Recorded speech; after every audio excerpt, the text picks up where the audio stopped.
Bonjour à toutes et à tous, vous le savez, le vendredi sur Chef, on passe en mode chef d'entreprise. Chaque semaine, je partage avec vous mes rencontres, ces longs entretiens que j'ai la chance d'enregistrer, en l'occurrence avec celles et ceux qui entreprennent dans le monde de la gastronomie.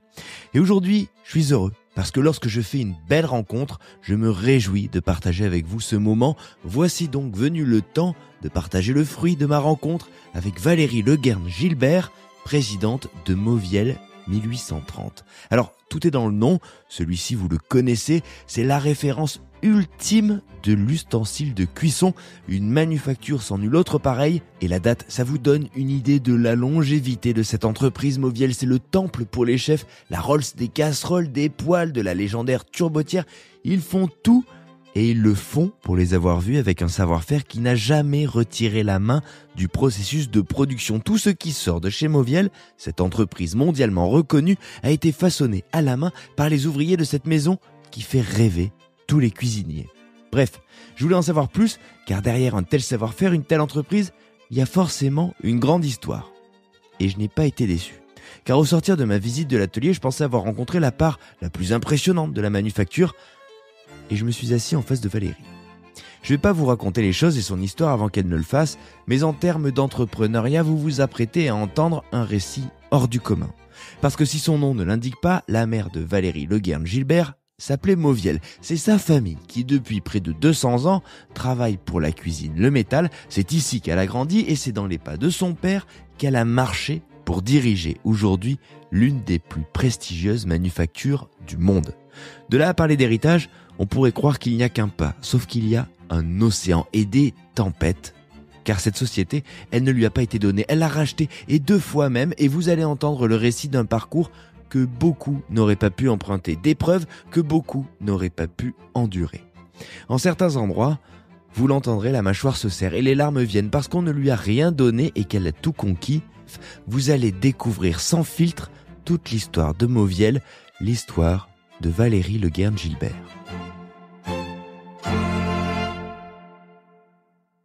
C'est difficile de résumer une histoire comme celle de Mauviel parce qu'elle remonte un petit peu. Mais quand vous devez présenter cette marque, c'est difficile de parler de marque, cette maison, cette institution, vous dites quoi? Comment vous arrivez à présenter un tel patrimoine? Mauviel, pour vous, c'est quoi les premiers mots qui vous viennent? Je dirais en premier Made in France, qualité, entreprise familiale, savoir-faire et transmission. Et j'ajouterais aujourd'hui sur mesure. Ah ouais. Ça fait beaucoup de grandes histoires dans la même histoire. Ah oui, il y a beaucoup d'histoires dans l'histoire, ça c'est clair. La vôtre, elle démarre comment? Est-ce que vous pouvez nous replonger pour qu'on comprenne le chemin qui a été le vôtre et par là aussi celui de cette marque? Moi, je suis la 7e génération. C'est ma mère qui est une Mauviel, donc j'en ai pas le nom pour cette raison. Donc j'ai remplacé mon père et donc mon oncle Gérard Mauviel en 2006. Voilà, la 6e génération. Mon parcours, il est assez simple, en ce sens que j'ai dû décider à l'âge de 10-12 ans de vouloir intégrer la société. Alors racontez-moi cette partie-là, ou en tout cas peut-être ce qui précède aussi, parce qu'on vous imagine grandir dans cet environnement de manière indissociable. C'était pas possible de dissocier l'histoire de la famille de l'histoire de cette entreprise. Moi j'ai des souvenirs, je sais pas, c'est 5 ans ou 6 ans, mais en tous les cas d'être... Alors, il y en a certains, ils vont dire les jupons de leur mère. Moi, j'étais dans les jupons des femmes qui emballaient les produits, puisqu'à l'époque, il y avait une zone bien définie de l'emballage. Donc, petite, j'allais pas dans la production. Donc, moi, j'ai des souvenirs, oui, d'être dans les jupons des femmes qui emballaient les produits. J'ai des souvenirs d'être dans le bureau de mon père, de clients qui venaient, d'entreprises, et de clients que je connaissais bien avant intégrer la société.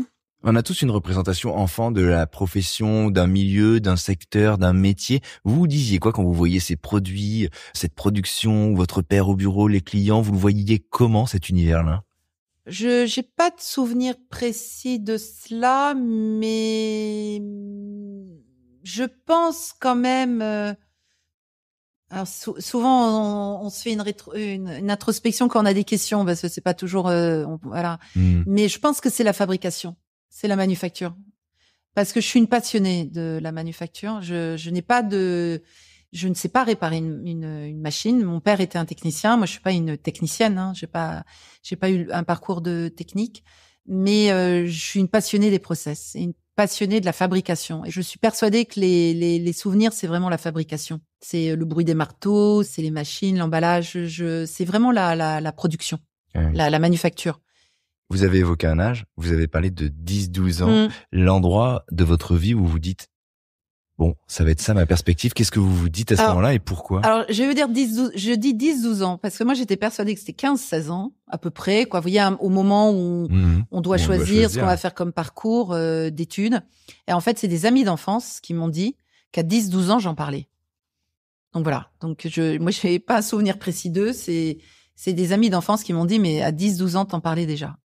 Et après en fait, j'ai décidé, tout mon parcours en fait c'est déroulé par rapport à cette décision. Qu'est-ce que vous vouliez? Qu'est-ce qu'il y avait au-delà de l'idée de reprendre? Parce qu'il y a aussi de reprendre une forme d'héritage dans tous les sens du terme, finalement. Qu'est-ce qu'il y avait au-delà de ça qui se jouait à l'adolescence pour que vous vous disiez, eh ben, ce sera moi?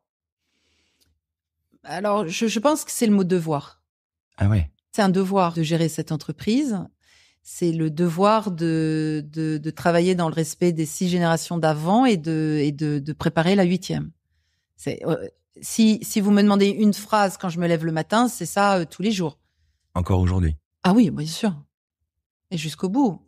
Je prépare mes enfants éventuellement à reprendre. Donc de toute façon, c'est tout le temps. Beaucoup de chefs d'entreprise familiales, peu importe les tailles, vous parleront toujours d'un flambeau. Nous ne sommes qu'un flambeau. Alors, moi, je dis toujours, on se vitamise pas parce qu'il faut trouver du plaisir. Et j'en ai, loin de là. Donc voilà, mais on est un flambeau. On est un flambeau entre la génération d'avant et la génération d'après. On a le devoir de transmettre ce dont on a hérité.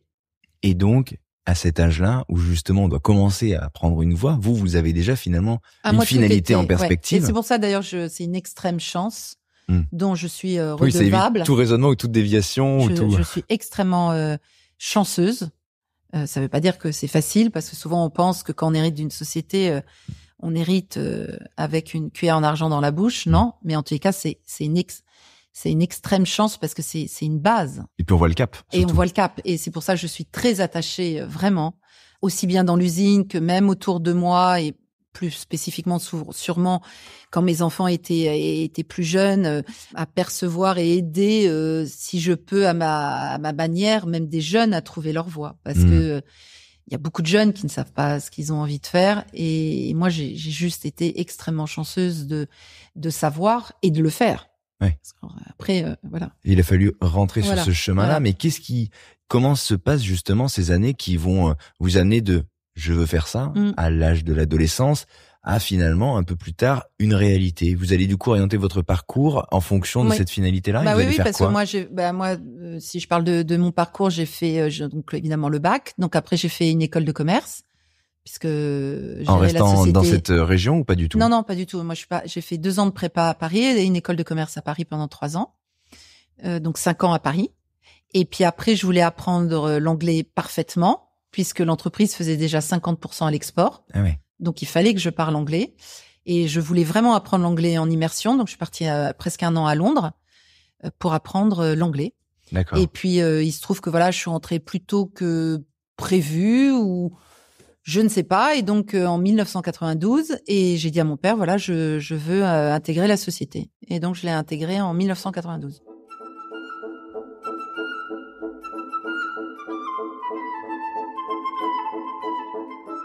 En tant que quoi?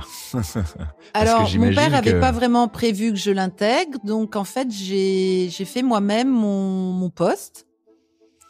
Et donc, c'était une entreprise qui manquait de marketing.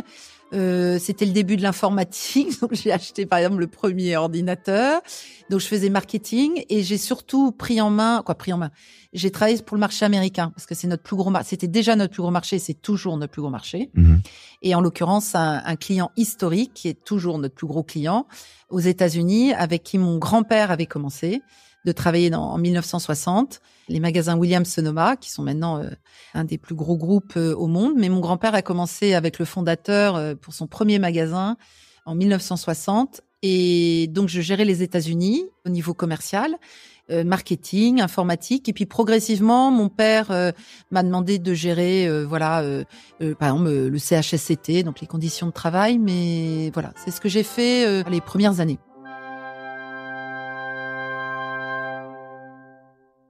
C'est marrant parce que quand vous décrivez votre arrivée, le symbole, en plus de l'ordinateur, est assez parlant. Vous incarnez un temps charnière, finalement, un temps de bascule, j'imagine, dans l'entreprise, dans la manière de faire, de voir, d'envisager les choses. Pour le coup... Moi, quand je suis arrivée, on était à la fin du Telex, le fax commençait. Ça paraît dingue, d'ailleurs.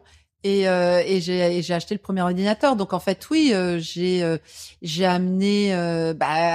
vous voyez, ce que je vous dis, c'est une période de transition aussi au niveau des outils de communication. Des usages. Des usages. Mon père, en plus, était vraiment un technicien. Donc, c'est quelqu'un qui a développé, d'ailleurs, l'entreprise à un niveau plus industriel, parce que le lieu où nous sommes est un bâtiment que mon grand-père a construit donc en 1967, puisqu'il a été inauguré en 1967. Et on venait d'une cour qui était dans Villedieu. Donc, vraiment, vous voyez, on est passé d'une cour à un bâtiment industriel, mais il y avait encore énormément, je pense 90% des produits qui étaient encore fabriqués à la main. Donc, c'est vraiment mon père qui a mis en place les presses, les machines en repoussage automatique, ça. Donc, c'est vraiment mon père qui a industrialisé l'entreprise, qui a développé l'export. L'outil de production, voilà. Mais très, très, donc vous voyez, très orienté fabricant.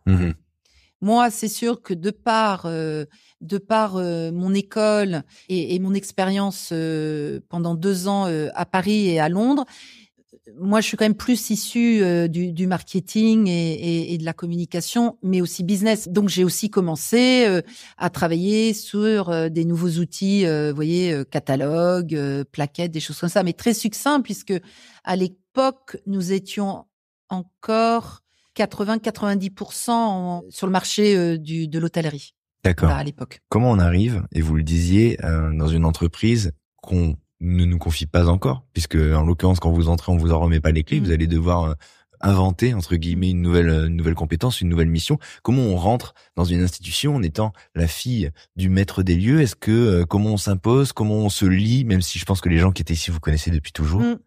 Ça, c'est le challenge de ma vie, mais comme de beaucoup, alors d'enfants, ou après, je vais ajouter un cran supplémentaire de femmes.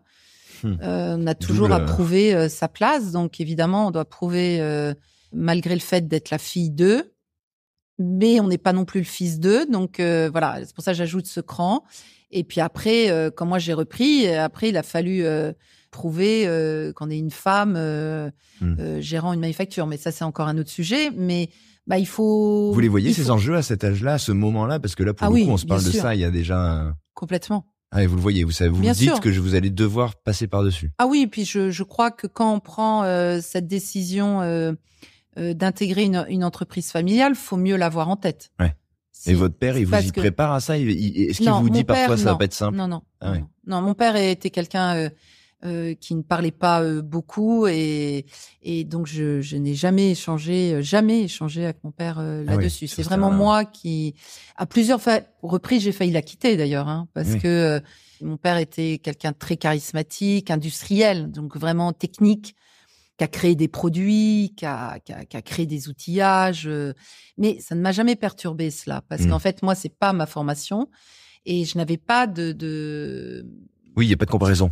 Il n'y avait pas de comparaison, voilà. Moi, mon père a amené tout ça. Moi, je savais qu'il fallait, voilà, et qu'il fallait continuer cela. Mais pour moi, c'était des gens dans une équipe et qu'il fallait, au contraire, par contre, bien s'entourer par rapport à ça. Mais ça n'a jamais été un point négatif de ma part. Par contre, je savais que par rapport à ma formation, et par rapport à ce que j'avais en tête, je savais où était ma plus-value. Voilà. Je crois que de toute façon, n'importe qui doit savoir où est sa plus-value et quels sont nos plus et nos moins. Par contre, si on en est conscient et on sait très bien ce que sont nos plus et nos moins, ça, par contre, c'est une bonne base parce qu'on construit, à partir de là, on construit, voilà, une équipe ou... ou des formations. Donc mon père, non, moi je savais que je souhaitais, parce que c'était pas encore fait, puisqu'en 92, moi je l'ai reprise qu'en 2006. Ouais, c'est ça. D'accord, il y a une quinzaine mon père d'années qui vont était passer pas, quasiment. voilà. Ouais. Et j'avais pas du tout, d'ailleurs, j'étais pas pressée à ce que mon père ou mon oncle partent, moi. J'avais pas de sujet là-dessus. Mais j'ai jamais eu de discussion avec mon père, donc c'est vraiment moi qui je devais. Alors déjà en tant que fille d'eux, je crois montrer que même si j'étais la fille d'eux, j'étais une employée à part entière. Je devais être considérée comme une employée et pas du tout la fille d'eux ou potentiellement pas de traitement de faveur, pas de privilège, pour moi, voilà, pas de choses comme ça. J'ai jamais considéré que j'avais à avoir parce qu'au contraire, comme l'on doit prouver, on doit plutôt être très humble et plutôt, je pense, regarder, écouter, apprendre et progressivement faire sa propre idée de ce qu'on a envie d'apporter et progressivement, tout en prouvant aux gens, parce que cela étant, ça ne passe que par ça, on peut être crédible. Ouais. Voilà. Il faut bâtir sa légitimité. Voilà, c'est ça. Et c'est un peu la règle des 2 fois, c'est-à-dire qu'il faut faire 2 fois plus, prendre Toujours. Parfois 2 fois plus de temps et y aller peut-être plus progressivement. Et je pense que c'est le problème de certains qui héritent de sociétés, c'est je pense qu'à l'inverse, ils considèrent qu'ils sont des princes héritiers et qu'ils n'ont que des droits. Et ça, par contre, c'est totalement pas vrai, faux.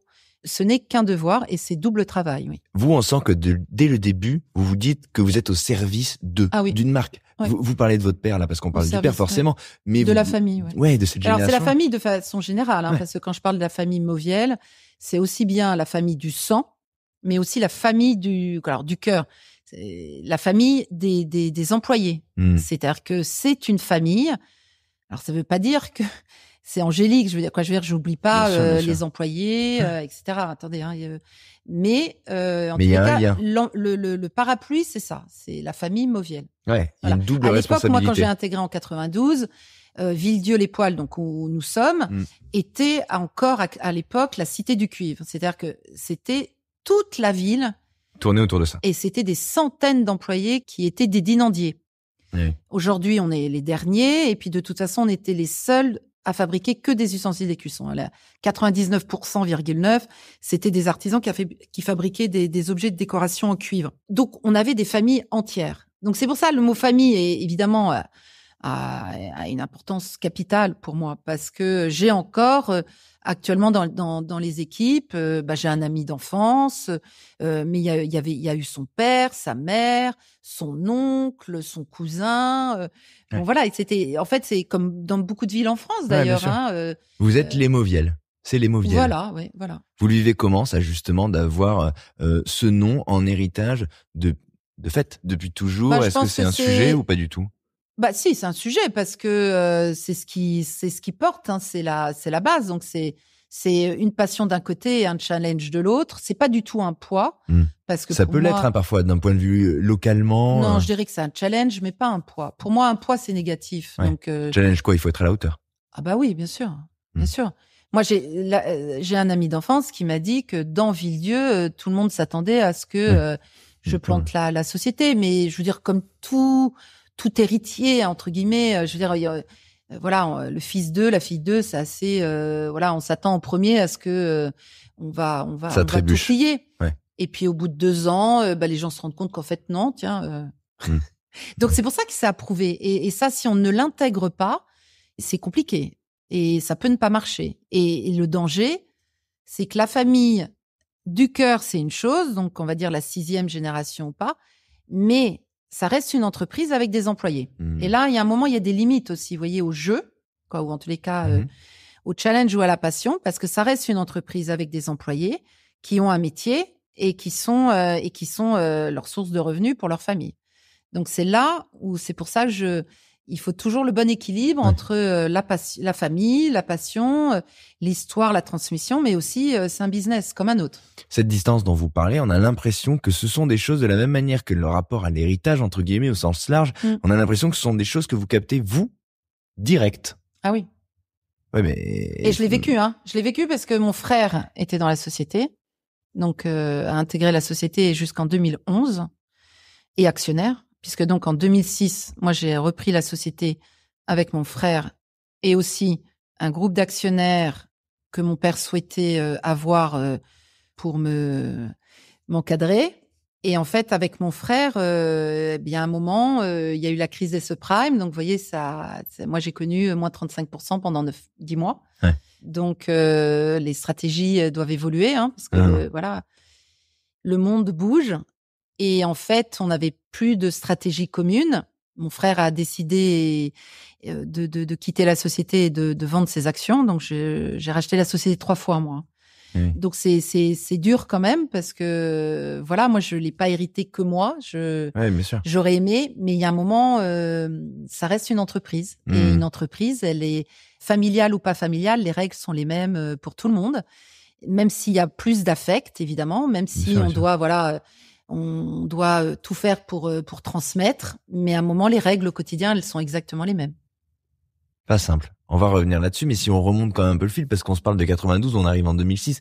Entre les deux, vous inventez un petit peu votre ligne. Votre père, j'ai l'impression qu'il vous laisse quand même creuser ce sillon-là parallèle comme une nouvelle donne, un nouveau chapitre pour l'entreprise.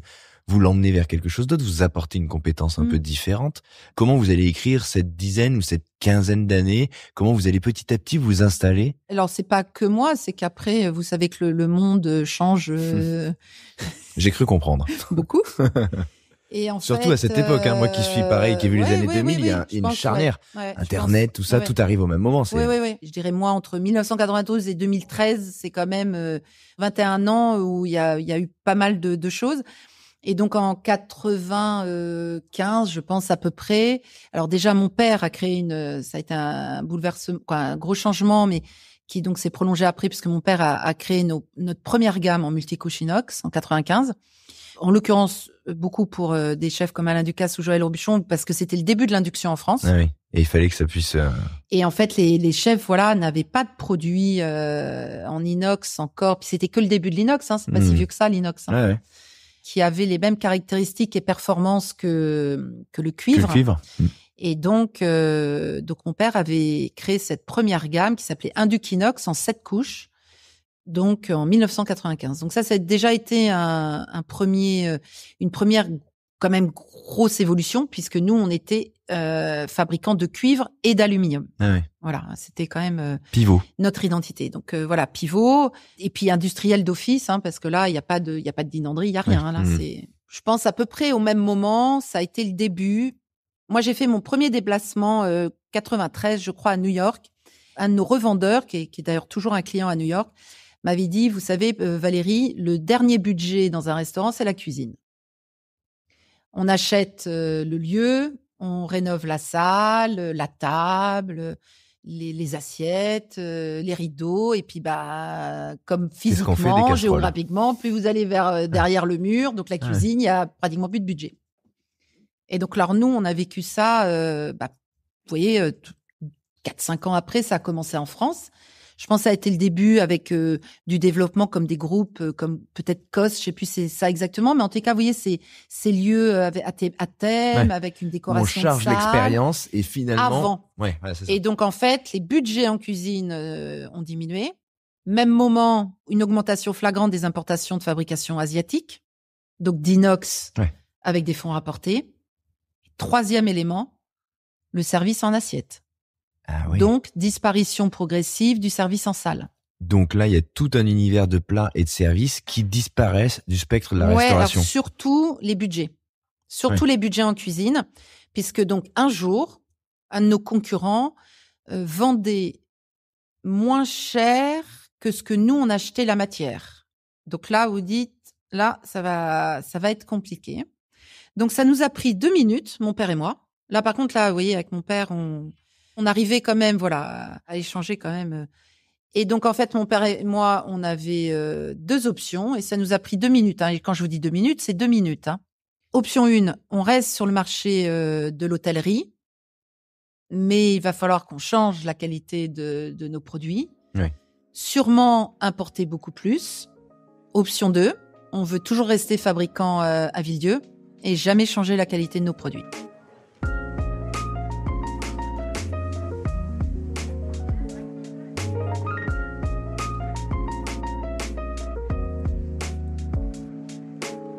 Je sais ce que vous allez me dire, je sais quelle option a été prise. Néanmoins, pour le rappeler ce que vous venez de dire avant, le concept, c'est qu'il y a quelqu'un à côté, un concurrent en l'occurrence, qui vend, et je le redis, son produit au prix où vous Moins achetez cher, la même. matière. Moins cher. Non mais, Voilà. c'est, d'un point de vue concurrentiel et commercial, il y a plein de gens qui auraient dit, écoute, ma fille, on s'en va, on arrête. On plie les gaules. Donc vous allez prendre l'option 2. Option 2. Mais donc, en prenant cette option 2, c'est pas en restant sur le marché du professionnel. C'est qu'on va quitter le marché du professionnel. Alors, on aurait pu se tromper, mais c'était un tout petit peu le début, à l'inverse du professionnel, du particulier qui, lui, souhaitait une meilleure qualité et plutôt de la qualité professionnelle. Conscience, prise de conscience, Voilà. volonté de... Ouais. 95, en 10 ans, on a basculé 80-90% professionnel, quoi, revendeur professionnel, à 80% grand public. Alors, comment on fait ça? On peut pas se parler d'un paquebot, mais Mauviel, il n'y a pas 4 personnes. Comment on fait pivoter commercialement une image, une stratégie, un signal, un propos même, d'un endroit à un autre? Comment on fait pour parler à des gens connaisseurs, à d'autres qui ne connaissent pas? Alors là, on est dans les règles, je dirais, simples de la prospection et du développement commercial, donc en faisant des salons. Donc ça nous a apporté énormément parce que les salons, automatiquement, vous avez des nouveaux clients ou des distributeurs à l'étranger. Moi, j'ai dû commencer aussi à voyager à l'étranger. J'allais beaucoup déjà aussi aux États-Unis, donc oui, mais vous devez vous renforce. heurter à un discours ou à des croyances quand même de gens qui connaissent moins, qui ont pas forcément les clés pour comprendre que par exemple une poêle coûte tant et que moi je comprends pas parce que chez moi c'est pas non. Les gens comprennent oui et bien. non, parce que moi j'ai des souvenirs. J'ai toujours été sidérée et je le suis toujours d'ailleurs de l'image de ce qu'est la Maison Mauviel. Je crois que les gens, même dans le grand public, connaissent Mauviel et il y a une attirance à cette marque par rapport à son histoire et à la qualité des produits. Donc, c'est hyper intéressant. C'est-à-dire qu'au moment où vous décidez de pivoter, vous vous rendez compte aussi qu'il y a une prise. Oui. Et puis je vous dis, c'est quand même ça doit rassurer, ça a été une grosse quand même orientation commerciale aussi, mais même dans beaucoup de pays, de vendre des produits de qualité auprès du grand public. Nous, on a un distributeur en République tchèque que j'ai rencontré d'ailleurs à Maison Objet.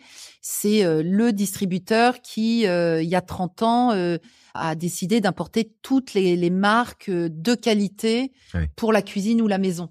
Donc, il y a quand même eu beaucoup de pays au même moment qui ont eu cette envie-là pour le consommateur. Qui, à l'inverse, pourtant à l'inverse du début de l'importation d'énormément de produits asiatiques, vous voyez, à des prix différents. Je pense qu'il y a eu au même moment ce développement de produits moins chers, moins quali, et à l'inverse d'une recherche de produits de qualité au niveau du grand public. Donc, ces années-là, on a mis en place une distribution exclusive, vous voyez, en République tchèque, les pays nordiques, l'Angleterre, on en avait déjà un, mais après, c'est des renforcements. Donc évidemment, il y a cela, il y a les produits, un petit peu, développer plus de produits. Alors, les produits qui étaient à l'époque destinés pour la table en restauration, donc on ne les a jamais arrêtés, mais on les a renforcés pour être vraiment destinés auprès du grand public. On n'a jamais arrêté tous les produits, la mini casserolette de neuf, la cocotte. C'est des choses qui, quand moi j'ai intégré, étaient les produits pour la table. Mais on les a jamais arrêtés. Puisque on les a après orientés, mais en ne changeant rien du produit, orientés vers le grand public. Ça a été un petit peu plus de marketing. Mais il faut quand même savoir que jusqu'en 2006, nous vendions encore nos produits sous sac plastique et nos produits n'étaient même pas poinçonnés Mauviel. On vendait vraiment un produit. Les gens achetaient le produit. Ils voulaient vraiment acheter le produit. Alors, en 2006, après c'est encore les autres étapes, on arrivait aux limites. Parce que quand vous arrivez à faire 80% de votre chiffre dans les magasins en vendant vos produits sous sac plastique, vous arrivez un peu aux limites, vous voyez, de l'expérience consommateur. Mais nos produits étaient même pas en carton, c'était en sac plastique. Entre-temps, en 2004, on a créé notre filiale aux États-Unis, par exemple. Mais alors attendez, juste personnellement, parce que là vous dites on développe, vous me parlez de pays, vous me parlez de l'étranger. Vous, à cette époque-là, alors c'est un truc que vous connaissez par cœur, vous y avez grandi, néanmoins vous faites votre entrée il y a 10, 12, une petite quinzaine d'années. Vous le vivez comment, justement, le fait de devoir aller à l'étranger à cette époque-là, de représenter une maison, d'avoir cet héritage et puis d'avoir, vous le dites, un enjeu. Vous portez une aventure qui est de refaire basculer la boîte dans son entièreté, c'est-à-dire vous allez parler à un tout autre public. Ça, c'est un peu sur vos épaules, même si votre papa à l'époque il est là, il est sur le ring. Ensemble, hein. Ouais, certes, il est encore dedans, mais bon, c'est vous y allez aussi à l'étranger. Oui. C'est un truc, non, quand même, à vivre. Ouais, mais j'en ai aucun souvenir, vous voyez, négatif. J'ai même du mal à, vous voyez, votre question est passionnante parce que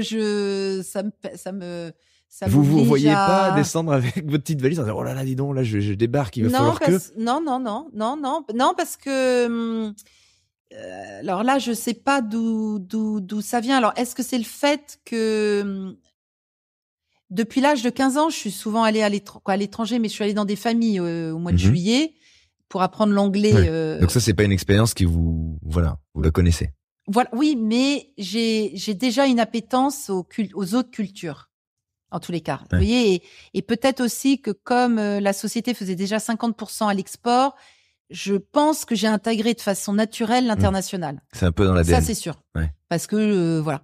Alors après, voilà, moi comme on avait déjà notre marché le plus important était déjà les États-Unis. Vous voyez, mon premier déplacement a été vers les États-Unis, et en l'occurrence, ce client américain qui lui est un retailer. J'ai énormément appris et j'apprends toujours du marché américain. Alors quoi? On va se dire qu'il y a un temps d'avance. Ok, ça. Non, c'est pas ça. Non, pas du tout. Non, c'est qu'ils ont, ils sont très business. Alors c'est que c'est plus et c'est moins, hein, parce que voilà, mais il y a une structuration commerciale qui a toujours été la mienne, en tout cas, qui a eu beaucoup d'écho avec ce que moi aussi je souhaitais. Et d'ailleurs, je l'ai appliqué. Quand on a décidé de se développer au niveau du grand public, j'ai appliqué des règles à l'époque qui n'étaient pas le cas en France. Comme quoi? Par exemple, vous partez du prix de vente boutique et vous faites marche arrière. Et en fait, quand vous travaillez avec vos clients, vous travaillez sur le prix retail, le prix consommateur, que l'on doit, qui est le mieux adéquat. Et vous éliminez puisque l'objectif est de vendre. Et après, vous faites marche arrière, la marge du client, votre marge et vos coûts de fabrication. D'accord. On fait un Excel à l'inverse, en fait. Oui, mais à l'époque, est-ce que ça passe ou est-ce que ça passe pas? À l'époque, c'était votre coût de fabrication, votre marge et c'était votre prix de vente. Et on croise les doigts pour que ça fonctionne ou pas? Voilà. Alors, oui, si vous faites bien votre votre marge, ça doit être bon. Mais cela étant, en fait, c'est un pays et maintenant tout le monde est d'ailleurs calé ainsi. Hein. L'objectif est de vendre votre produit. Donc, vous devez vous assurer que le prix de marché est le bon. Juste. Et c'est pour ça d'ailleurs dans ce développement au niveau grand public, en fait, ce que moi j'ai commencé à faire progressivement, c'est de prendre le contrôle de la distribution de la marque.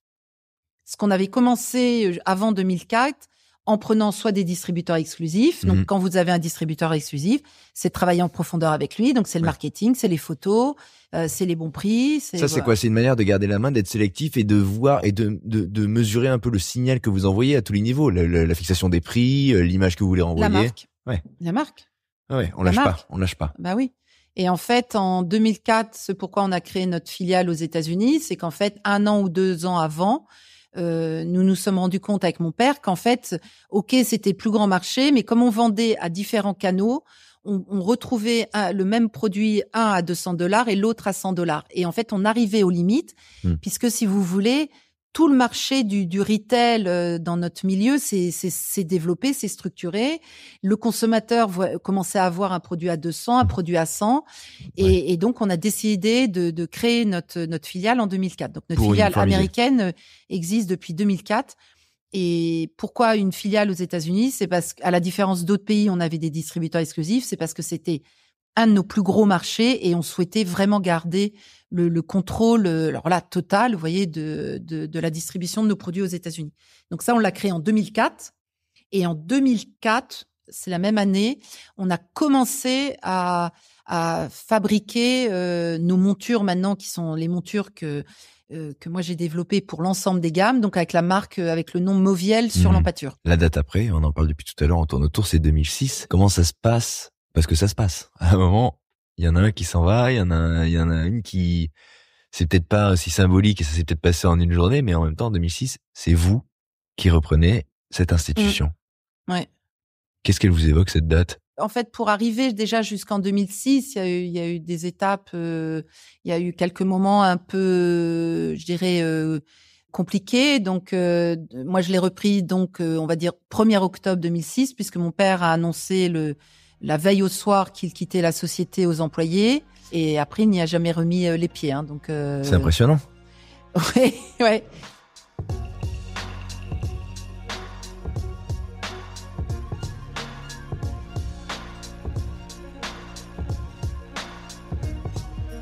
Et 6 mois avant, la société a failli être vendue. Ouais.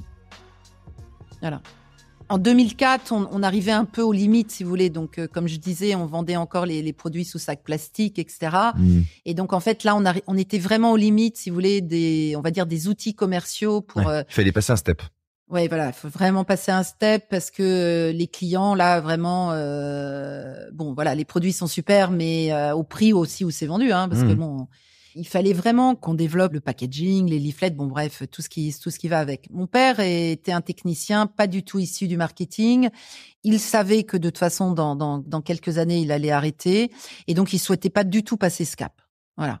Donc, il avait dit, tant que je suis là, on reste comme on est, et c'est très bien. Et c'est comme ça. Mon père était d'abord mon père. Donc, c'est le respect du père. Et qu'ensuite, c'était le président. Donc, je dois accepter la stratégie. C'est ainsi. Et donc, les 2 dernières années avec mon père ont été assez compliquées. C'est simple, hein. Moi, je me disais, bon, bah, j'attends mon tour, hein, en espérant que c'est pas que ça dure pas trop longtemps. Je souhaitais absolument pas que mon père s'en aille, mais c'était vraiment au niveau de la société. Il faut pas quand même que ça dure trop longtemps parce que, voilà, on est vraiment limite. Et ça devenait un peu plus compliqué au niveau familial aussi. C'était plus tendu. Ah oui. Donc ma mère, elle n'a jamais travaillé dans la société. Donc la seule chose, elle voyait, c'était que les relations familiales étaient plus tendues. Et en fait, mon père a pensé que il fallait mieux la vendre parce qu'il voyait pas comment la transmettre à mon frère et à moi dans cet environnement-là. Donc j'étais mise au courant quand j'étais à l'étranger que une société était en train de la visiter, un très très gros faiseur mondial. Bah, je suis rentrée de mon déplacement et j'ai dit à mon père, tu peux pas vendre la société. Moi, je souhaite la reprendre. Et donc, il m'a dit, bah, si tu veux la racheter, tu la rachètes. Donc, je suis rentrée vraiment dans une position classique. Hein, qui est tout sauf classique, puisque vous n'étiez pas un acheteur lambda. Si on sort du cadre familial, que ce soit une société, j'étais dans un cadre classique de racheter une société.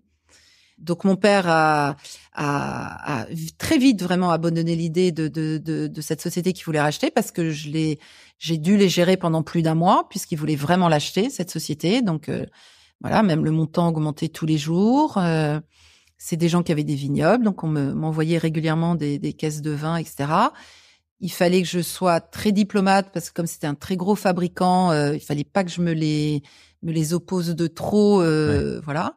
Et puis voilà, donc j'ai réussi à expliquer pourquoi la société n'était plus à vendre. Mais mon père gérait plus, hein. Lui, c'était fini parce qu'en fait, au fond de lui, il voulait pas la vendre. J'ai compris pourquoi mon père pouvait, voilà, et je l'ai compris même avant ce que je peux des fois vivre aussi avec mes propres enfants. Donc en fait, je l'ai alors racheté. Je ne pouvais pas la racheter. Mon frère et moi ne pouvions pas la racheter totalement tout seul. Hein. Et puis j'étais une femme mariée à l'époque, donc un mari à l'époque, puisqu'aujourd'hui c'est mon ex-mari, mais qui était et qui est toujours d'ailleurs entrepreneur et un homme. Et avec plus de capital que moi à l'époque.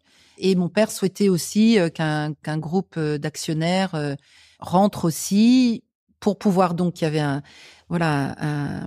conseil de surveillance et qui puisse aussi m'aider à reprendre ce que qui porte bien son nom quand même, hein, pour le coup là. Voilà. Mais qui sur le moment, me gênait pas trop. Et puis de toute façon, voilà, mon frère et moi, on n'aurait pas pu reprendre tout seul parce que vous voyez, la transmission n'avait pas été préparée. Hein. Donc on a racheté. Hein.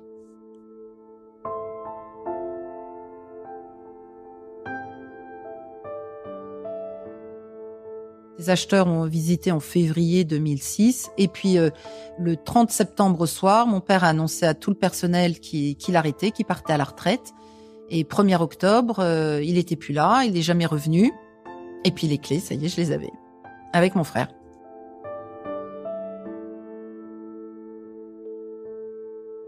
C'est très impressionnant quand même. C'est pas facile, c'est très impressionnant. C'est... Je comprends l'introduction de filles et de femmes. Parce Ouais. que, en fait, là, on le dit avec beaucoup de pudeur et vous le dites, je dirais pas avec légèreté, mais c'est extrêmement lourd comme charnière. Mm. Bon.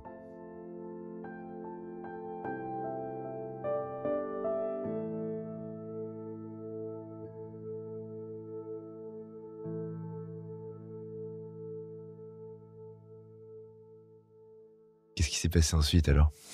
Ah ben après, alors c'est, je dirais, c'est violent et en même temps, vous n'avez pas le choix. De toute façon. Donc moi, je prends toujours l'exemple. Si vous tombiez d'un bateau en pleine tempête, il faut bien que vous surviviez. Donc une grosse partie de votre temps, vous êtes sous la vague, mais il faut bien respirer de temps en temps. Donc en fait, c'est ça. Ouais, mais ça, vous vous dites ça depuis toujours, j'ai l'impression. Oui, bah oui. Oh, oui, alors moins. Ouais, ok. C'est challenging, oui, parce qu'il faut s'imaginer que les 2 dernières années, donc entre 2004 et 2006, je n'allais plus du tout en production, parce que c'était plus compliqué, voilà, avec mon père. Comme j'ai toujours été, et je le suis toujours passionnée par les process, donc en fait, j'analysais en parallèle ce qui pouvait être fait. Donc la première chose que j'ai fait, c'était évidemment le marketing et la communication. C'était alors là, donc j'ai embauché un directeur marketing communication dans les 2-3 mois, et puis là il fallait dérouler. Hyper enthousiasmant, non? Ah oui, passionnant, parce que je sais pas si c'est en 2007, mais je pense plutôt en 2008. Je pense que c'est en 2008. Oui, pas 2008. Mais Maison Objet en 2008, nouveau logo. Nouvelle typo, mais en même temps très stressant, parce que quand vous êtes la 7e qui prend, on vous attend aussi au retour de qu'est-ce que vous allez faire par rapport aux 6 d'avant. Et puis vous touchez l'image, vous touchez beaucoup de choses là pour le coup. Donc en fait, pour que vous compreniez, le stand de Maison et Objets était donc nouveau logo, le packaging, etc. Mais par contre, il y avait les 3 méga photos de mes 3 enfants. Pas parce que évidemment, j'aime mes enfants, mais pas parce que voilà. Et j'avais écrit à la main, mais la 8e génération est là. Dès ce moment-là. Ah oui. Parce que pour moi, c'était vraiment le début, pour moi, de montrer que l'on peut tous les jours, et c'est toujours le cas, travailler en mixant tradition et modernité.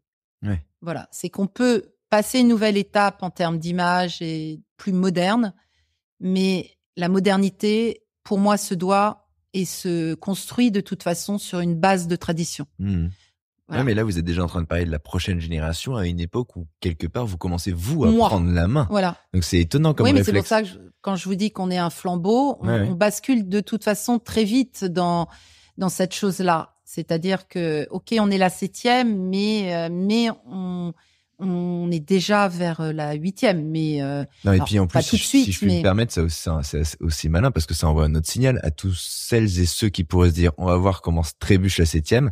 Si la 7e commence à parler de la génération suivante, c'est qu'elle compte bien rester et pas trébucher. Oui, et qu'on est toujours dans le respect de l'histoire. Ouais. J'ai qu'un seul client qui vraiment m'a dit que mon grand-père devait se retourner dans son cercueil parce qu'il n'avait pas compris. Pour lui, Où est-ce que ça a bloqué? Où est-ce que ça bloqué? Trop moderne. Pour lui, je rasais l'histoire d'avant. Ah bon? Ouais, et quoi, par quoi? En termes d'image, en termes en termes d'image. Ouais, en termes d'image. Pourtant, les produits n'ont pas changé. Ouais. Vous voyez, on avait toujours les mêmes produits à vendre.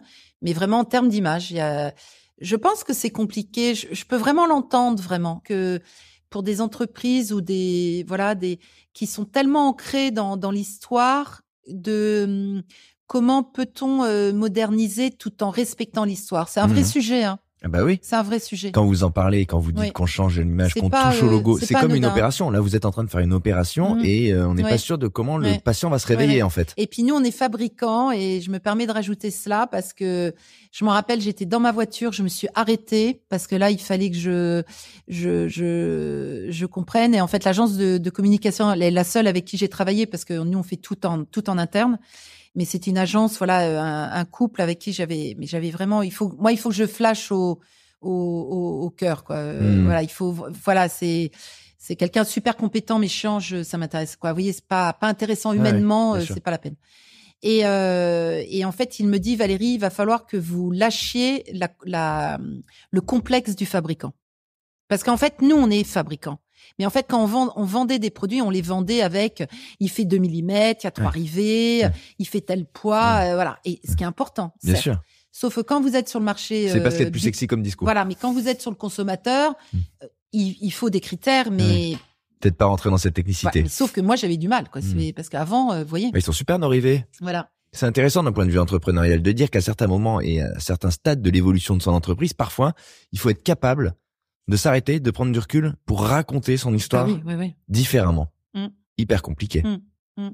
Ça, vous comprenez tout ça en même temps, vous changez, nouveau logo, on brande un peu plus. Ouais. C'est quoi beaucoup plus. Ouais. Vous redonnez encore un autre élan, vous voyez, à l'évolution. Donc ça, c'est le marketing, etc. Après, moi, j'ai dû commencer à développer des nouvelles gammes. Alors, quand je dis plus grand public, tout le temps en gardant les mêmes critères de fabrication, mais plus abordables. Comment on fait justement pour rendre un produit plus abordable sans renier sur les exigences que vous avez, vous, en termes d'approvisionnement, en termes de fabrication, en termes de qualité de produit? Par exemple, la gamme multicouche inox que mon père avait créée en 7 couches était par exemple un peu trop cher, en l'occurrence pour le marché américain. Donc, nous sommes passés sur un 5 couches. Où là, vous avez une petite différence. Mais pas non plus. Oui, mais sur un volume, du coup, voilà. ça fait là. Et puis, par exemple, il y a quelques années, j'ai créé une gamme en inox 3 couches. D'accord. Donc on repense. Des critères, c'est toujours. Nous sommes un des derniers à respecter les critères de fabrication. Hein. Je ne sais pas si vous le savez, mais là, vous savez à quoi correspond la hauteur d'une casserole. Donc la hauteur d'une casserole correspond à son diamètre divisé par 2 plus 1 cm. Tous les produits ont des critères précis de fabrication. Qui respectent tous les fabricants? Ah bon, non, ça fait très longtemps, c'est fini. Et nous, dans certains cas, on a été obligés de changer un petit peu parce que, par exemple, un fournisseur ne pouvait pas plus nous fournir, par exemple, un diamètre de disque, vous voyez, de matière. Et donc, qui va définir la hauteur. Mais globalement, on a ces critères-là. Et c'est exactement comme les fabricants de couteaux japonais l'ont très bien fait. Vous avez des critères et des usages très précis selon les couteaux. Un plat sauté, c'est un critère. Une marmite, c'est son diamètre hauteur équivalent. Une marmite de 24 fait 24 de hauteur. Trop drôle, je savais pas du tout. Voilà. On apprend tous les jours. Ah bah ouais, surtout avec vous. Vous allez faire du coup l'autre step aussi dont vous avez parlé dans l'histoire, c'est le fait de faire face à un contexte difficile. Et donc, quand il y a de la houle et deux capitaines, parfois il y en a un qui veut tirer à droite et l'autre à gauche, et à ce moment-là, il faut décider. Vous l'avez décidé, vous étiez avec votre frère, et en l'occurrence, c'est lui qui va se retirer. Deuxième step, il va falloir que vous rachetiez le droit d'exister, et en l'occurrence que vous rachetiez encore une fois cette entreprise. Bon, c'est fatigant quand même d'être Valérie, non? En 2011, oui, j'ai racheté les actions donc de mon frère, et puis aussi ce groupe d'actionnaires de surveillance. Voilà, qui est parti, qui a décidé de partir un petit peu plus tôt que prévu, puisque ce sont des actionnaires qui restent jamais très longtemps. Hein. Voilà, lié à une divergence de stratégie pour la filiale américaine. Donc là, j'ai racheté en 2011, et puis ensuite, mon mari est devenu mon ex-mari, et donc j'ai racheté totalement en 2016. Voilà. Bon, on est sur l'histoire d'un combat depuis le début quand même, non? Ah oui, oui.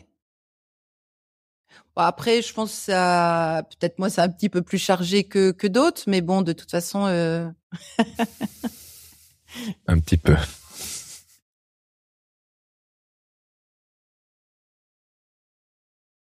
Donc, à partir de ce step-là, je pense que vous avez plus de problème de légitimité en interne. Je pense que vous avez traversé quelque chose au pluriel. Vous vous retrouvez chez vous. 2016 ? Ouais.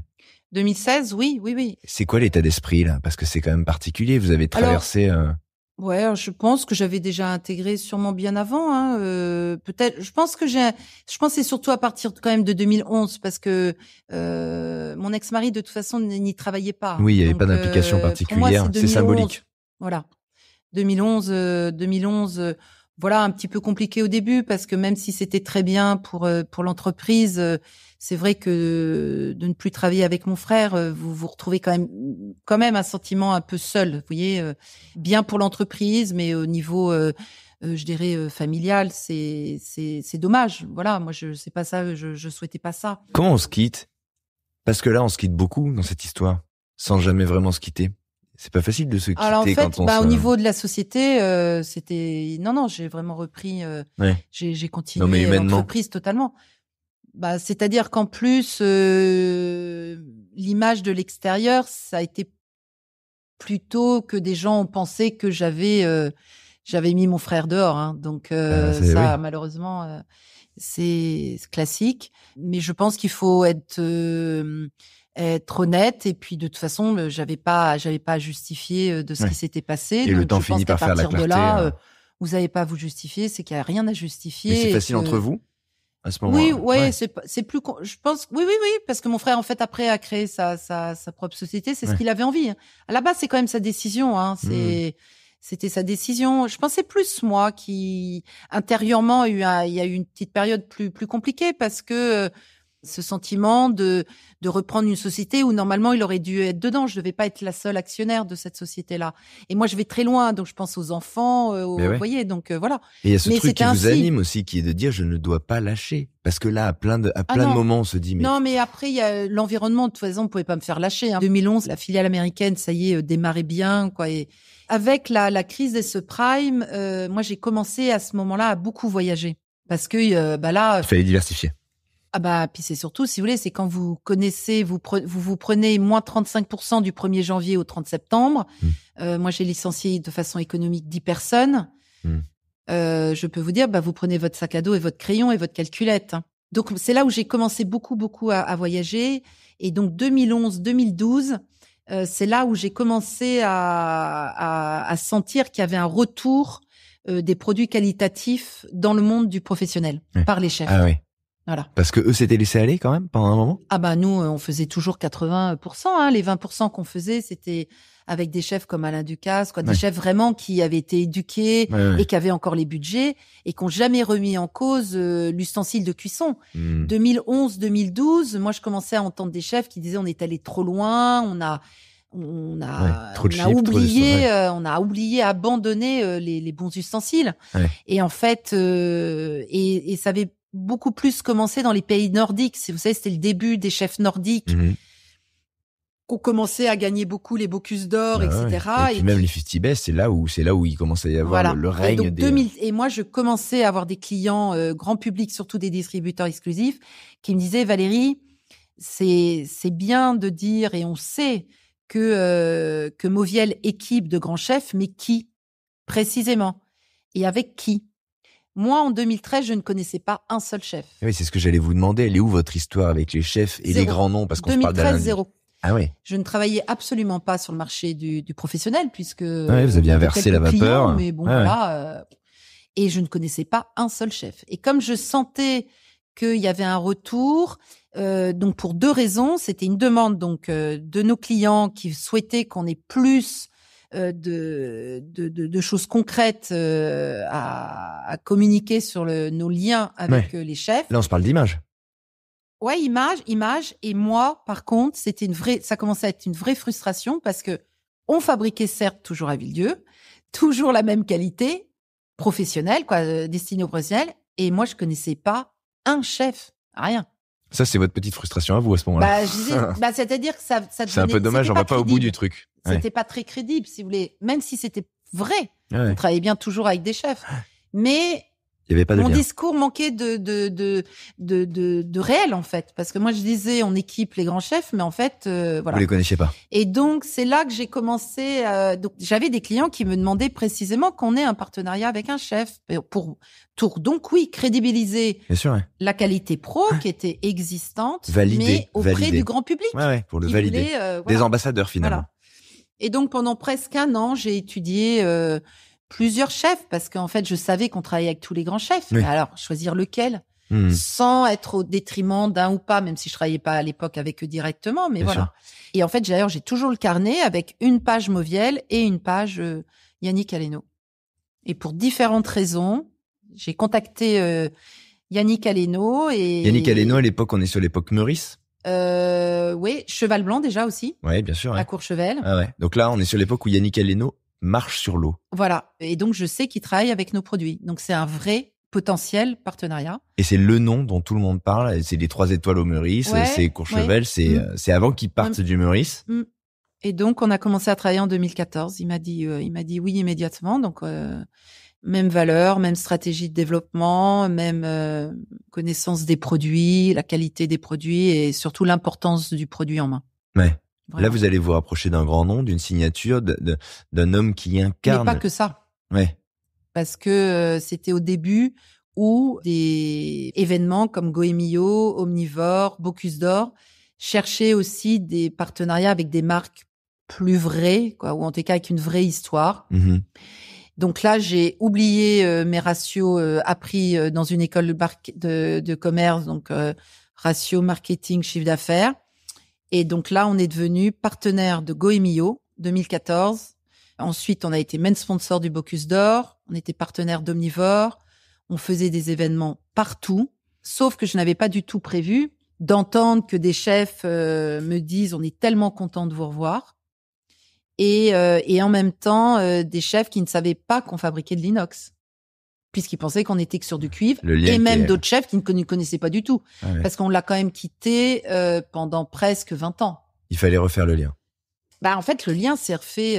Moi, je me rappelle de notre premier Bocuse d'Or à Lyon, j'en ai presque pleuré, parce que vraiment, des gens contents de nous voir, des gens, des chefs contents de nous revoir, éblouis par, dans le bon sens, par la qualité de nos produits et ce qu'on faisait. Donc voilà, c'est quand même une belle reconnaissance.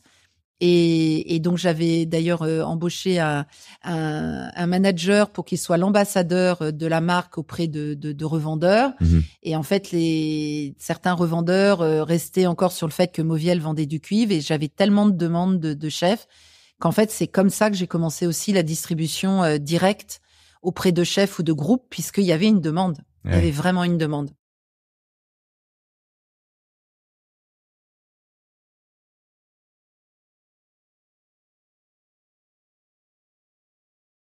Donc, si on doit reprendre ce fil-là, les gens vous retrouvent. Ça me remet en lien par rapport à l'autre pivot que vous avez fait avant, parce que là, on s'est parlé de passer de pro au consommateur. Là, on doit aussi revenir. Sauf que dans ces 2 moments, vous voyez la même chose, c'est à Mauviel et l'attachement. Vous l'expliquez comment? Parce que ça fait 2 fois dans votre parcours, ne m'en voulez pas, mais sans presque que vous l'ayez travaillé, que vous vous rendez compte qu'il y a cet attachement des gens à cette marque. Ça tient à quoi? Bah en fait, je me rends compte que quand même, voilà, mon père a fait le job, et qu'ensuite, il y a quand même une vraie reconnaissance quand c'est des produits de qualité. Je pense que le fait aussi que mon père et moi ayons pris cette décision de toujours rester fabricant et ne jamais de changer la qualité, je pense qu'on a une reconnaissance par rapport à ça. Ouais. Parce que je vais pas dire que c'est plus facile, mais ça serait peut-être être plus facile, et non, parce que je pense qu'on n'existerait plus aujourd'hui. Mais nous, on n'a jamais remis en cause nos critères, et c'est ce que moi, je fais tout pour continuer. Et moi, j'ai vu honnêtement des concurrents et des très grosses sociétés venant me voir et en disant que Mauviel, c'est juste la marque.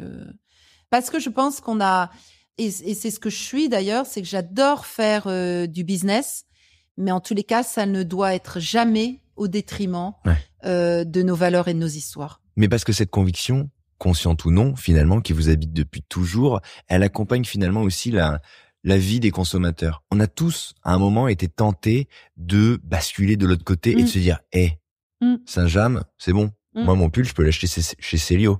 Et le Made in, ça me va. Et après, on se dit, en fait, voilà.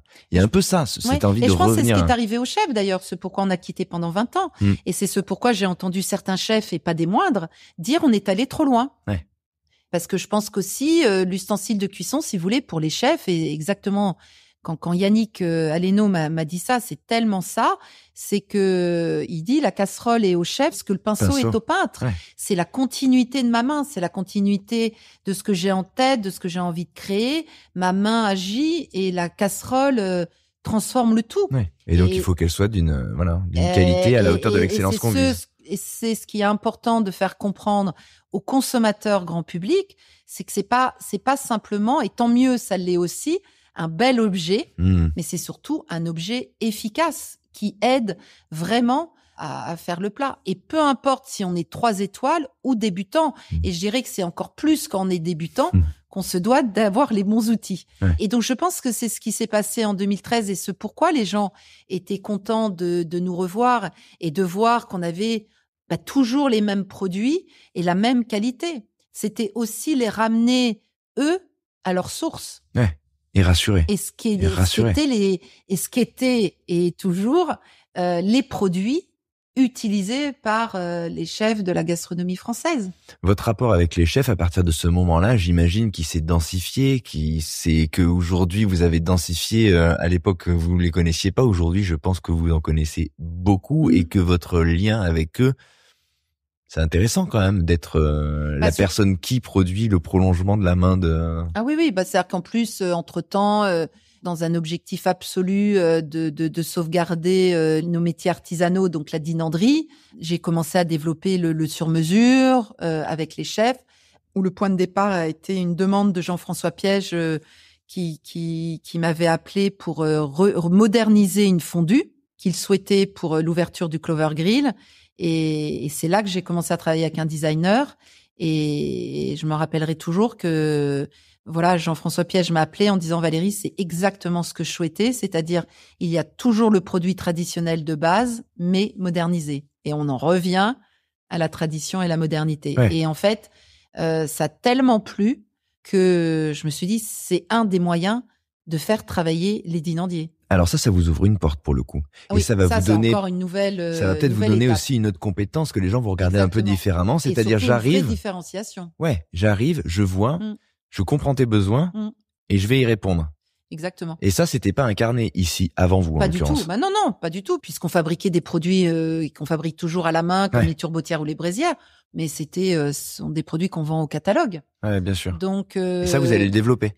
Oui, je vais le développer parce que les liens que j'ai pu créer avec les chefs, le fait que nous ayons encore des artisans qui travaillent des produits à la main, les chefs ont voulu commencer à redévelopper des produits pour la salle. Parce que en même temps que notre retour, a commencé le retour du service en salle. Service en salle, ouais. Alors, en 2014, on en est encore loin de ce qui existe aujourd'hui. Mais ça commençait un petit peu. Et puis, surtout, c'est que le fait que je voyage beaucoup, donc par les événements ou pour voir des clients, je rencontre beaucoup de chefs à l'étranger. Et donc, moi, je me nourris des cultures. Moi, je dis toujours que Mauviel a une identité et un chef ou un lieu a son identité. Et en fait, on doit marier les deux.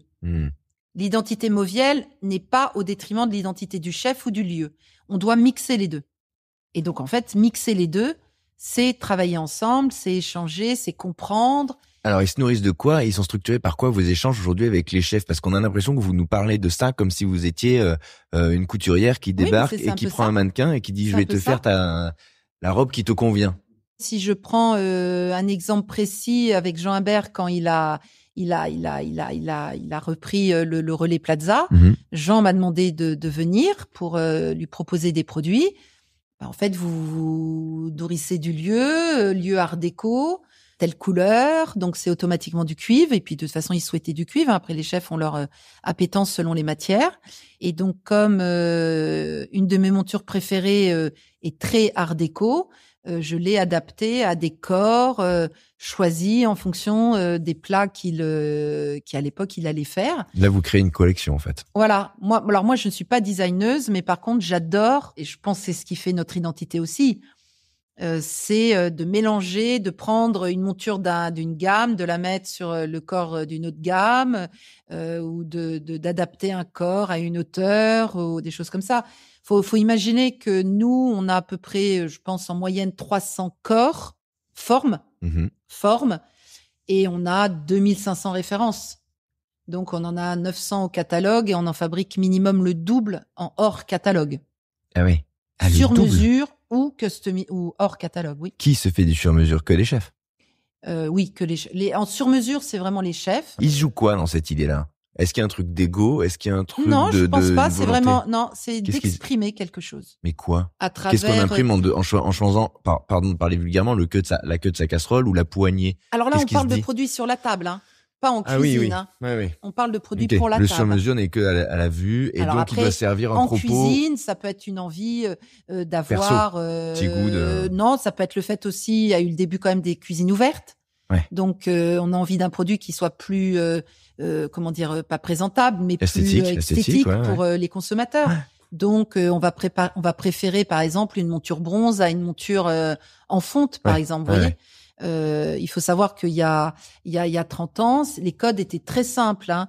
On achetait la gamme en cuivre extra forte, monture fonte pour la cuisine, et on achetait l'équivalent pour la salle en cuivre plus léger, monture bronze, donc or. Ah ouais. C'était ça les codes. Ah ouais. Alors, tout ça a explosé donc avec ce qui s'est passé, et donc on revient sur le bronze, on revient sur la couleur. Donc qu'est-ce que l'on a envie d'exprimer? Comment on a envie aussi que les équipes aient comme gestuelle. Ah oui. Donc, il y a peut-être dizaine d'années, c'est des conversations que j'ai eues avec deux chefs pratiquement identiques, Jean-François Piège et Yannick Aleno, qui disaient, voilà, on a été starisés, et c'est très bien, mais il est temps aussi que nos équipes soient remises en avant. Que le sommelier soit remis en avant, que le chef, le maître d'hôtel, etc. Et donc, on revienne aux produits abdés sur la table, à la découpe d'un poisson dans son plat, bien sûr. Voilà. Les chariots de service sont totalement disparus, par exemple, des salles. Ah ouais. Avant, vous aviez le chariot. Voilà. Aujourd'hui, vous allez au Plaza Gastro, il y a un chariot, il y a la turbotière sur le chariot. Et Denis qu'on amène qui l'amène devant le client, qui ouvre le couvercle. Donc, vous avez la gestuelle de soulever le couvercle. Le client fait ouah parce que la pièce déjà est exceptionnelle. Hein. Et ils peuvent aussi raconter une histoire sur le produit. Hein. Nous sommes les derniers fabricants au monde d'une turbotière. Ouais. Que j'ai vu tout à l'heure sur les. Voilà. Donc, vous voyez aussi la responsabilité que l'on a, aussi même vis-à-vis des chefs, parce qu'on arrête la turbotière, il n'y a plus de turbotière, c'est terminé. Et ça retourne en cuisine, ils découpent et après ils amènent, vous voyez. Ouais. Donc, il y a eu aussi cette volonté de remettre en avant aussi une équipe de salle. Vous, là, mine de rien, vous avez basculé dans votre discours et vous parlez plus de la même chose qu'au début de cet entretien, parce que la cuisine a repris et on sent qu'il y a une passion qui s'est aussi installée, un dialogue, un œil qui s'est aiguisé. On sent que la cuisine, là, est rentrée dans votre vie avec beaucoup en profondeur, en l'occurrence. En fait, c'est ce pourquoi je pense que j'étais frustrée sûrement en 2013, parce que, en fait, si vous voulez, quand vous travaillez avec le grand public, vous vendez des produits avec son histoire et ses qualités. Mais vous ne pouvez pas vendre des produits sans être nourri et habité par ceux pour qui vous l'avez fabriqué. Vous le fabriquez depuis presque officiellement 200 ans. Ouais. Puisqu'on a toujours fabriqué pour les chefs. Donc, entre-temps, on vend maintenant, aujourd'hui, on fait 50-50, hein, à peu près 50% grand public et 50% professionnel. Moi, je suis ravie d'un côté d'avoir renoué avec le milieu du professionnel, puisque c'est notre métier d'origine, mais c'est aussi passionnant d'être sur le marché du grand public, parce qu'il y a cette volonté aussi absolue de ma part de faire comprendre au grand public l'importance de la qualité d'un ustensile de cuisson et d'expliquer aussi ce pourquoi il y a ce prix. Donc en fait, si vous voulez, l'un nourrit l'autre et l'autre nourrit l'un. Nous, il y a des produits des fois que j'ai fait pour le grand public que les chefs en fait adaptent et ça va dans les deux sens. Dans les deux il vous sens. manquait qu'un restaurant. Donc il manquait un restaurant, voilà, puisque pour moi. Et ça va mieux? C'est le restaurant. Oui. Maintenant ça va mieux, non? Il est là. Le restaurant, oui. Bah oui. C'est la dernière, pour le coup, c'est la dernière actualité. Oui, et c'est un step qui est particulier. Ouais, parce que depuis, je dirais 3-4 ans, par rapport à toutes ces histoires, on en écrit une qui est que Mauviel aujourd'hui, c'est bien fabriquer, bien cuire, bien manger. Et donc l'expression ultime de cela est d'être au travers d'un restaurant. Ouais, et d'être en bout de la chaîne. Qui lui aussi est dans un endroit où il y a un lieu, 1000 ans d'histoire. Alors, ce sera la fin de notre entretien et la perspective d'avenir, parce qu'on se parle à ce jour, justement, de ce lieu qui est une histoire dans l'histoire pour vous et qui est un symbolique. On se parle d'un restaurant qui vient d'ouvrir ses portes au Mont-Saint-Michel. Voilà. C'est pas rien. C'est toujours passionnant et challenging. Peut-être que ce restaurant me fait revenir à mon histoire Mauviel quand j'ai repris en 2006, parce que je n'ai aucune expérience d'avoir un restaurant. Ouais. Mais à nouveau, je crois que lorsqu'on sait exactement où on a envie d'aller et comment, ça veut pas dire que faut savoir ce qu'on a envie de raconter. Et ce qu'on a envie de raconter et de transmettre, eh bien, passion et challenge se mixent tous les jours dans un sens ou dans l'autre. Ouais. Vous avez tout traversé par ça et pour ça, et ça va continuer. Exactement, ouais, toujours. Et encore. En initiant ce format sur l'entrepreneuriat autour de la gastronomie, je ne pensais pas que j'irais ainsi à la rencontre d'aussi fortes personnalités. Et je peux vous dire que dans le bureau de Valérie régnait au sortir de cet échange une atmosphère chargée d'émotions. Je suis content aussi de faire entendre la parole d'une femme qui porte l'entreprise de son père, de son grand-père, et de donner à comprendre que les choses ne sont pas aussi simples qu'on pourrait les penser. Et qu'en l'occurrence, rien n'a jamais été ici acquis ni donné. Que même il a fallu se battre et imaginer combien il est difficile de se dire que c'est contre ses proches qu'il faut aller parfois pour avancer, qu'il ne facilite en rien le chemin, qu'il faut sans cesse prouver là où l'on devrait se réfugier. C'est pour ce genre de moments que je fais ce métier, pour ce genre d'histoire que je suis content d'avoir un jour eu l'idée de créer ce podcast, de partager avec vous ces grands récits, de ceux qui nous donnent à réfléchir, qui nous inspirent, et j'espère que vous qui nous avez écoutés entendez quelque part en vous-même ces histoires résonner. Merci Valérie pour cet échange, merci de nous avoir confié ce récit émouvant, forcément, ces pages d'une histoire familiale, merci de cette authenticité et merci à vous, bien sûr, chers auditeurs, chères auditrices, de nous avoir écoutés. Allez, je vous invite à profiter du week-end qui s'annonce pour aller faire le marché, pour cuisiner pour les plus chanceux, dans des ustensiles Mauviel, évidemment. Moi je continue mon chemin vers le prochain rendez-vous. On se retrouve ici, d'ailleurs, très vite, dès lundi, pour un nouvel épisode, une nouvelle histoire ici, sur Chef, évidemment. Salut!